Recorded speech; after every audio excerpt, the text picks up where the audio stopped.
देश के chief justice Suryakant की टिप्पणी के बाद अचानक से सोशल मीडिया पर उभरी कॉकरोच जनता पार्टी यानी कि सीजेपी अब सिर्फ एक ऑनलाइन ट्रेंड नहीं रह गई है, बल्कि ये कानूनी विवाद, राजनीतिक बयानबाजी और युवाओं के गुस्से का प्रतीक बनती जा रही है। सोशल मीडिया प्लेटफॉर्म पर इस पार्टी को लेकर लगातार बहस छिड़ी हुई है। कहीं इसे युवाओं की आवाज बताया जा रहा है, तो कहीं इसे न्यायपालिका की टिप्पणी का मजाक उड़ाने वाला अभियान बताया जा रहा है। इसी बीच देश में भ्रष्टाचार विरोधी आंदोलन का चेहरा रहे समाजसेवी अन्ना हजारे भी इस पूरे विवाद में खुलकर सामने आ चुके हैं। अन्ना हजारे ने सरकार को चेतावनी देते हुए कहा है कि युवाओं की आवाज को दबाने की कोशिश करना लोकतंत्र के लिए सही संकेत नहीं है।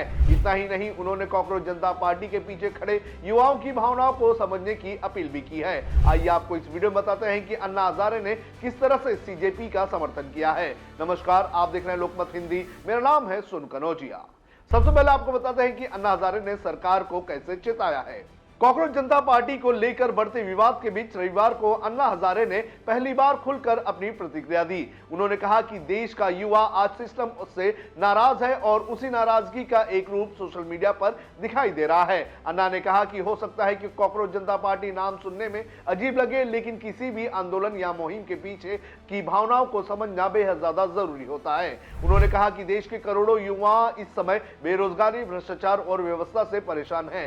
ऐसे में अगर युवा सोशल मीडिया के जरिए अपनी बात रख रहे हैं, तो सरकार को उसे दबाने के बजाय समझने की कोशिश करनी चाहिए। अन्ना ने साफ किया है कि युवा शक्ति ही राष्ट्र शक्ति होती है और अगर युवाओं का भरोसा व्यवस्था से उठ चुका है, तो ये किसी भी सरकार के लिए खतरे की घंटी हो सकती है। भ्रष्टाचार के खिलाफ फिर होगा आंदोलन। कॉकरोच जनता पार्टी को लेकर अपनी प्रतिक्रिया देते हुए अन्ना हजारे ने एक बार फिर से देश में भ्रष्टाचार के मुद्दे को उठाया है। उन्होंने कहा कि केंद्र में लोकपाल कानून और राज्य में लोकायुक्त कानून तो बनाए गए, लेकिन उनका सही तरीके से पालन नहीं हो रहा है। उन्होंने कहा कि भ्रष्टाचार खत्म करने के नाम पर कानून बनाए गए, लेकिन आज भी आम जनता परेशान है और व्यवस्था पर सवाल खड़े हो रहे हैं। अन्ना ने आगे कहा कि जिस तरह से युवाओं में गुस्सा बढ़ रहा है, उसे देखकर लगता है कि देश में भ्रष्टाचार और प्रशासनिक जवाबदेही को लेकर एक बार फिर से बड़ा आंदोलन खड़ा करना पड़ सकता है। उनके इस बयान को आने वाले समय में केंद्र के खिलाफ एक बड़े जन आंदोलन के संकेत के तौर पर देखा जा रहा है।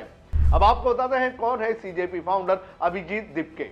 गौरतलब है कि कॉकरोच जनता पार्टी के फाउंडर अभिजीत दिपके महाराष्ट्र के छत्रपति संभाजी नगर के रहने वाले बताए जा रहे हैं। सोशल मीडिया पर शुरू हुआ यह अभियान देखते ही देखते इतना वायरल हो गया है कि इंस्टाग्राम पर इसके फॉलोअर्स की संख्या 22.8 मिलियन तक पहुंच चुकी है। यानी कि एक ऐसी पार्टी जिसका कोई पारंपरिक राजनीतिक ढांचा नहीं है, कोई चुनावी अस्तित्व नहीं है, वो सिर्फ सोशल मीडिया के जरिए करोड़ों युवाओं तक पहुंचने में सफल हो गया है।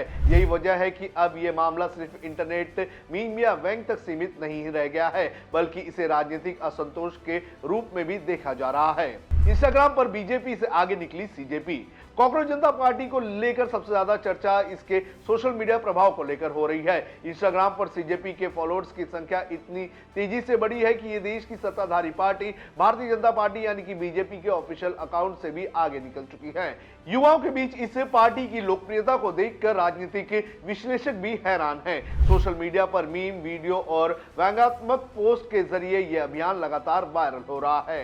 अब हालत यह है कि सिर्फ भारत ही नहीं बल्कि अंतर्राष्ट्रीय मीडिया में भी इसकी चर्चा शुरू हो चुकी है। ब्रिटिश मीडिया संस्थान द गार्डियन ने भी 21 मई को इस पर एक विस्तृत रिपोर्ट छापी है। उन्होंने इस रिपोर्ट में लिखा है कि लाखों भारतीय युवा इस पार्टी को अपनी हताशा और गुस्से को जाहिर करने के माध्यम के रूप में इस्तेमाल कर रहे हैं। रिपोर्ट में कहा गया है कि कॉकरोच को चुनाव चिन्ह बनाने वाली ये पैरेडी पार्टी व्यंग और हास्य को विरोध के नए हथियार में बदल रही है। सुप्रीम कोर्ट पहुंचा मामला। कॉकरोच जनता पार्टी का विवाद अब सुप्रीम कोर्ट भी पहुंच चुका है। पार्टी के खिलाफ एक जनहित याचिका यानी कि पीआईएल भी दायर की गई है, जिसमें इसकी गतिविधियों की सीबीआई जांच करने की मांग की गई है। याचिका में आरोप लगाया गया है कि संगठन सुप्रीम कोर्ट के वो मौखिक टिप्पणी का गलत इस्तेमाल कर रहा है और उससे व्यावसायिक लाभ उठाने की कोशिश की जा रही है। इसके साथ ही पीआईएल में कथित फेक वकीलों की भी सीबीआई जांच करने की मांग की गई है। हालांकि अभी इस मामले में सुप्रीम कोर्ट की तरफ से कोई भी अंतिम टिप्पणी नहीं आई है, लेकिन जिस तरह से यह मामला बढ़ते जा रहा है उससे साफ है कि आने वाले दिनों में सीजेपी को लेकर विवाद और भी बढ़ सकता है। अभिजीत दिपके के घर के बाहर पुलिस तैनात। वहीं महाराष्ट्र के छत्रपति संभाजी नगर में सीजी पे फाउंडर अभिजीत दीपके के घर के बाहर पुलिस की तैनाती कर दी गई है। पुलिस उपायुक्त पंकज अतुलकर ने बताया कि सोशल मीडिया पर यह मुद्दा लगातार ट्रेंड कर रहा है, इसलिए एहतियात के तौर पर उनके घर के बाहर पुलिस बल लगाया गया है ताकि भीड़ जमा ना हो। हालांकि पुलिस ने यह भी साफ किया है कि फिलहाल किसी आधिकारिक धमकी की जानकारी सामने नहीं आई है, लेकिन जिस तरह से सोशल मीडिया पर इस मुद्दे को लेकर बहस तेज हो गई है, उससे प्रशासन भी सतर्क नजर आ रहा है। अब इसको लेकर सबसे बड़ा सवाल क्या है, ये भी आपको बता देते हैं। इसको लेकर सबसे बड़ा सवाल यह है कि क्या कॉकरोच जनता पार्टी सिर्फ सोशल मीडिया का एक व्यंग्यात्मक आंदोलन है या फिर ये देश के युवाओं के भीतर पनप रहे असंतोष का नया राजनीतिक प्रतीक बन चुकी है। आने वाले दिनों में इसकी दिशा क्या होगी, इस पर पूरे देश की नजर रहेगी।